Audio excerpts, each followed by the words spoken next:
And it's really interesting. We've had some of our colleagues in the content game. I think it was Brad over at Just Blog Baby write a piece last week that said basically the Raiders should set the market with Josh Jacobs. And that doesn't, I mean, with all due respect to him, and I do respect his opinion, I don't believe in that. I don't think as the Raiders, where they are in the salary cap game and where they are in this rebuild of the team, I don't think they can do that. I just don't think if they were in a different place right now, if they were in a place where they had their franchise quarterback for the next 10 years, if they had their defense in a good position to where it was growing and they had positions filled and feel good about where they're at, then I could see the expenditure on a 3-year contract set the market. Let's go win the Super Bowl. I get that piece of it, but Mo, they're not there.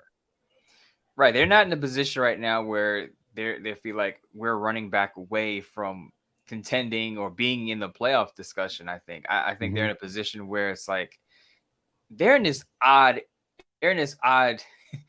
area where it's like, are they rebuilding? Are they trying to compete for a playoff? And obviously they're competing for a playoff spot, but are they competing for a Super Bowl? Because they got Devontae Adams, they got Max Crosby, an older Chandler Jones, Jimmy Garoppolo's a veteran quarterback. So I don't know what the Raiders are, because usually you can categorize NFL teams. You can say this is a Super Bowl contender, this is a playoff contender, this is a rebuilding squad.